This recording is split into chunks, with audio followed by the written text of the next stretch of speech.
TWR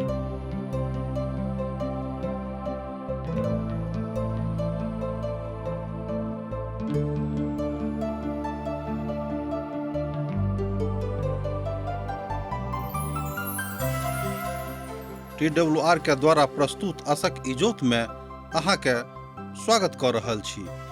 यह कार्यक्रम मसीही परिवार के प्रार्थना के जयवंत आ फलवंत होबा के लेल बाइबल के सिलसिलेवार अध्ययन के लेल प्रोत्साहित करै छी। मुदा सब परिवार बाइबलक शिक्षा आ ज्ञानो में सुदृढ़ भ जाओ आ अहाँ सब जयवंत जीवन जिंदगी बिताबियौ।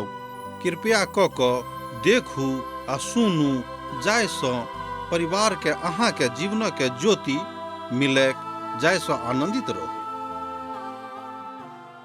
आशा की इजोत मैथिली कार्यक्रम में एक बेर और हम अहाँक अभिनंदन प्रभु यीशु मसीह के मीठ आ पवित्र नाम से कर रहल छी।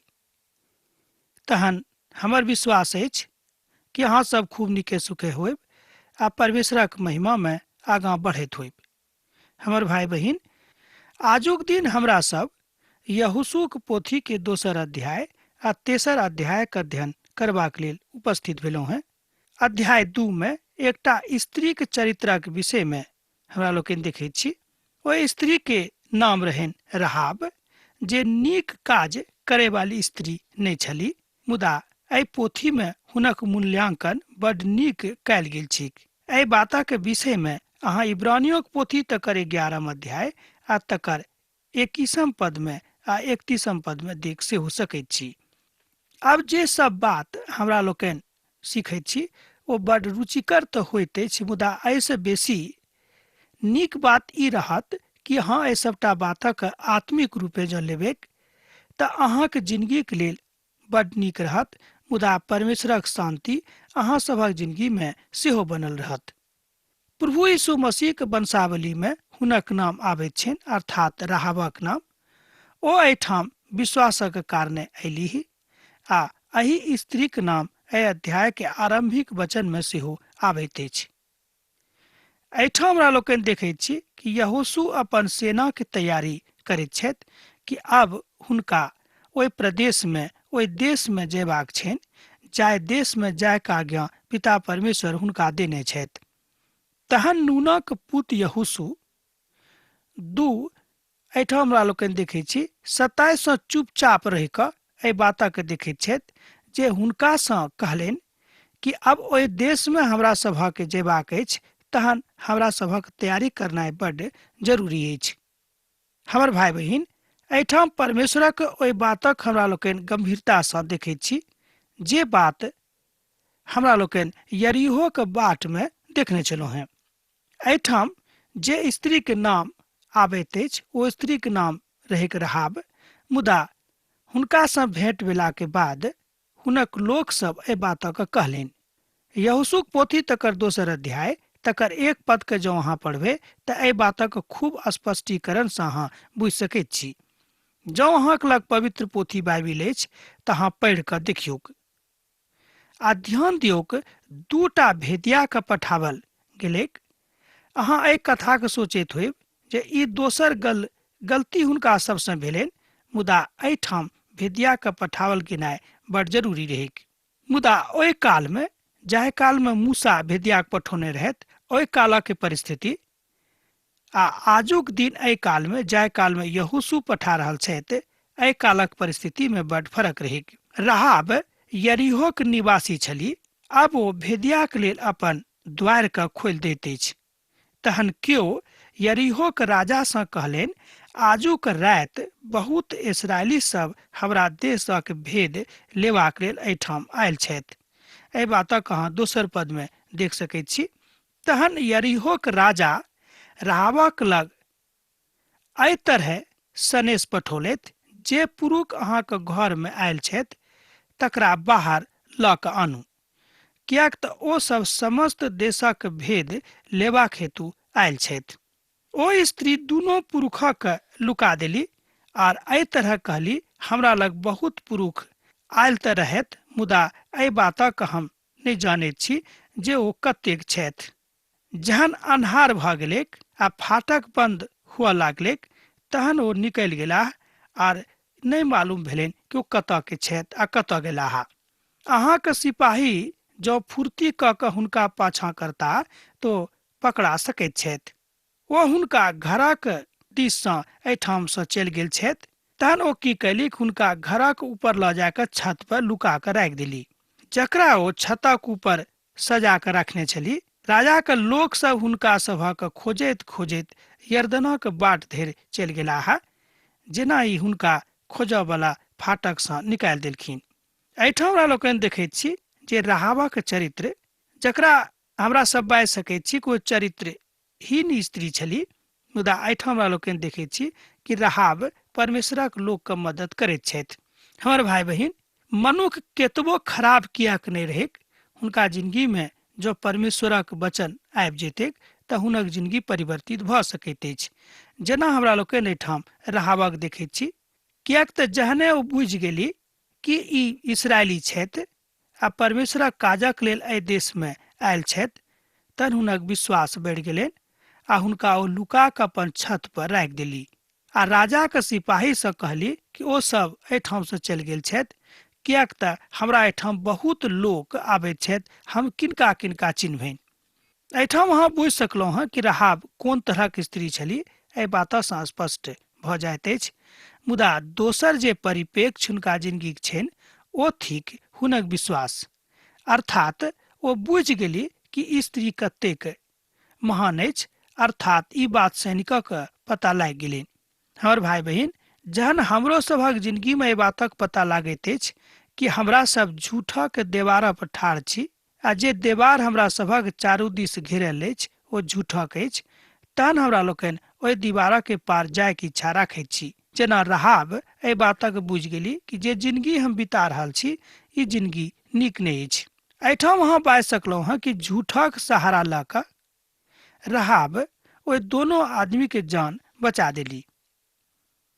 ओ तऽ छत पर जाके कहली जे हमरा देशक समस्त लोक अहाँ सभक कारणे डेरा रहल छथि।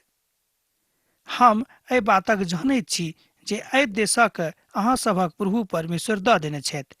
एहिठाम कनि राहाबक विश्वासक अहाँ देखियौ 8-9 पदमे राहाब एहिठाम कहैत अछि कि हमरा ताहि बातक जानकारी भऽ गेल अछि कि एहि देशक प्रभु परमेश्वर अहाँ सबके दऽ देने छथि। हमर भाई बहिन, राहाबक हृदय एहिठाम परिवर्तित भऽ जाइत छनि, बा एना कहियो कि हुनक हृदय के कायांतरण होइत छनि। एक तरफ राहाबक जिंदगी के हमरा लोकनि देखैत छी आ दोसर तरफ हुनक आत्मिक जिंदगी के देखैत छी। प्रभुक जन के देखलाक बाद हुनक हृदय परिवर्तित भऽ गेलनि आ हुनका मनमे परमेश्वरक प्रति महान आ अथाह प्रेमक जन्म भऽ गेलनि। ओ एहि बातक बता रहल छथि जे प्रभुक कोपसँ आब केओ एहि देशक लोक नहि बचा सकैत छै। तहन एहिठाम अहाँ बाजि सकलहुँ हँ कि राहाब एहि तरह अपन भविष्यके सुरक्षित कऽ रहल छली। हुनका मालूम रहनि कि प्रभु के आगमन एहि संसारमे होबैया अछि। तहन एकटा विद्वान एहिठाम कहैत छथि कि यौ, जे राहाब एतेक खराब काज करे वाली स्त्री छली, हुनका एहि बातक ज्ञान कोना के भऽ गेलनि।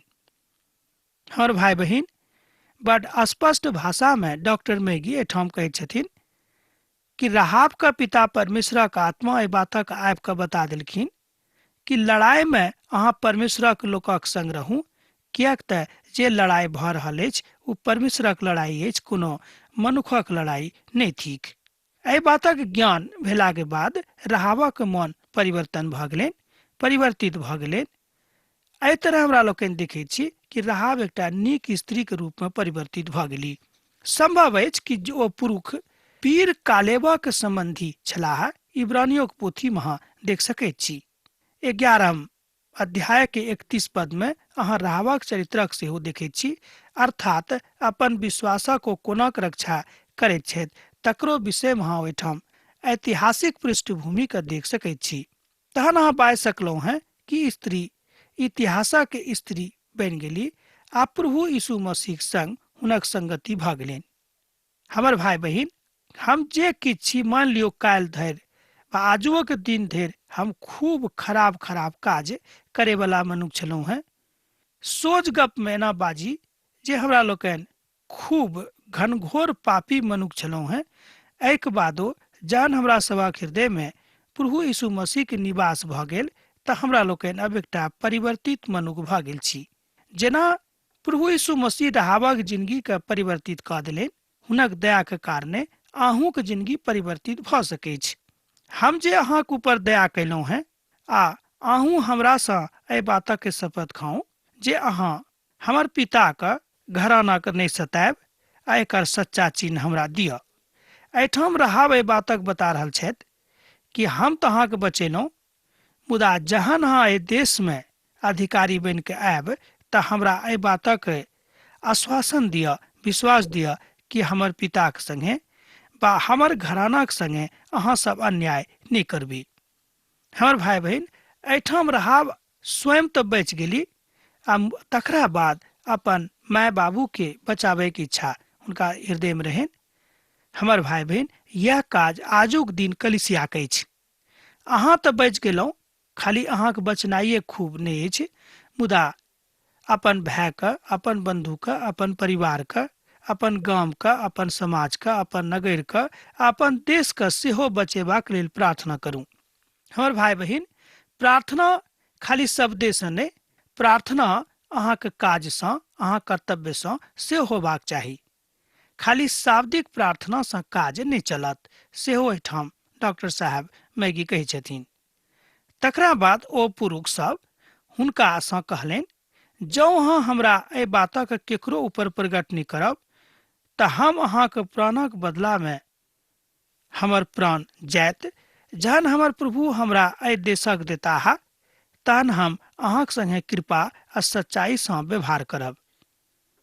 यहोशूक पोथी तकर 2 अध्याय आ 12 पद से लऽ कऽ 14 पद में एहि बातक बतायल गेल छी। एहिठाम हमरा लोकनि देखैत छी कि राहाब मात्र विश्वासे के कारणे परमेश्वरक चरण में आबि गेली। अर्थात अहाँ बुझि सकैत छी कि राहाबक विश्वास एतेक मजबूत भऽ गेल रहनि कि ओ बुझि गेली जे प्रभु यीशु मसीह के छोड़ि कऽ आर दोसर केओ मनुष्य जाति के हुनक पाप सँ उद्धार नहीं दऽ सकैत अछि। की एहि तरहक विश्वास अहाँके भेल अछि कि नहीं? अहाँ स्वयं एहि बातक निर्णय लियौ आ एहि बातक विचार करियौ कि अहाँके विश्वास कतऽ अछि, बा अहाँ विश्वास में कतेक मजबूत आजुक दिन धरि भेलहुँ हैं। ई बात अहाँके ऊपर अछि, हमरा अहाँ नहीं बताबियौ। हमर भाई बहन, ई बात अहाँके बीच में आ प्रभु यीशु मसीह के बीच में अछि, अर्थात परमेश्वर आ अहाँके बीच में कोन तरहक रिश्ता बनल अछि, अहाँ अपन रिश्ता में कतेक गहीर धरि पहुँचलहुँ हैं, ई बात अहाँके ऊपर अछि, हमरा नहीं बतैयौ, कियाक तऽ प्रभु आशीष दिया वाला प्रभु छथि। अब एहि अध्याय के आखिरी दोनों पदक ऊपर मनन करब। तहन ओ दोनों पुरुष पहाड़ पर सँ उतरलाह और नदी पार कयलथि। ओ नूनक पुत यहोशूक लग पहुँचलाह आ जे किछु हुनका ऊपर बीतल रहनि तकर वर्णन कयलथि। ओ सब यहोशू सँ कहलनि, निसंदेह ओहि संपूर्ण देशक प्रभु हमरा हाथ में कऽ देने छथि। एहिठाम खूब नीक रिपोर्ट हुनका भेटैत छनि, कियाक तो भेदिया को पतो नहीं चला है आ भेदिया आबि कऽ एहि बातक बता रहल छथि कि निसंदेह ओहि देशक प्रभु हमरा दऽ देने छथि। हमर भाई बहन, हमरो सभक एक दिन अपन काजक रिपोर्ट प्रभु यीशु मसीह देबाक अछि। अहाँ अपन कर्तव्य में कतेक कर्तव्य परायणता सँ काज कऽ रहल छी, तथ्य भेदन अहाँ में अछि कि नहीं, अर्थात अहाँ तथ्य भेदी लऽ कऽ चलैत छी कि नहीं, ई बात अहाँके ऊपर अछि। एहिठाम जे तथ्य भेदी शब्द अछि ओ थिक परमेश्वरक वचन। अहाँके हाथ में की परमेश्वरक तथ्य भेदी वचन अछि कि अहाँ परमेश्वरक ऊपर विश्वास राखैत छी, बा घबरा कऽ बा आर कोनो कारणे परमेश्वरक शरण में आयल छी। हमर भाई बहन, जँ अहाँ घबराइयो के आर जो अहाँ कोनो आरो दोसरो कारणे प्रभु के चरण में आयल छी तो परमेश्वर बड़ दयालु छथि, ओ अहाँके त्याग नहीं करता है। अब देखियो, जे भेदिया सब पूर्व काल में गेल छलाह, अब जे अखन गेल रहत, दोनों के रिपोर्ट में कतेक अंतर छिक। ओहि देशक संपूर्ण निवासी हमरा कारणे डेरा रहल छथि आ ओ थरथरा सेहो रहल छथि। एहि तरहक रिपोर्ट आनि कऽ ओ दऽ देलनि। हमर भाई बहिन, एहि सबटा बातक अहाँ जतऽ धरि देखैत छी ओतऽ अहाँ देख सकैत छी। अब हमरा लोकनि तेसर अध्यायक दिस आयब, जतऽ धरि इसराइली के विश्वासक गाथा थिक। कनान देश में प्रवेश बड़ कठिन काज रहे, कियाक तऽ ओहि देश में गेला से पहिने ओहि देशक आर्थिक स्थिति, ओहि देशक भौगोलिक परिस्थिति आ ओहि देशक भौगोलिक पृष्ठभूमि आ तकरा बाद ओहि देशक राजा के विषय में जाननाइ बड़ आवश्यक रहे। मुदा जहन यहोशू के ई उत्साही रिपोर्ट भेटलनि तहन ओ उत्साहित भऽ गेलाह। आ आगूक बात हमरा लोकनि अखन तेसर अध्याय में देखैत छी। एहिठाम हमरा सब देखैत छी जे सिनै पहाड़क पार करैल आ संपूर्ण राष्ट्र भक्ति आ पूर्ण समर्पणक साथ ओहि देश में प्रवेश करैत छथि। एहिठाम हमरा सब यरदना के पार आबे वाला छी। आ यहोशू बड भिनसरे में जगलाहा आ इसराइली के साथ लऽ कऽ सित्तीम से प्रस्थान कऽ कऽ यरदना के कछार पर अयलाहा आर ओ सब पार उतरबा से पूर्व ओतऽ रुकि गेलाह।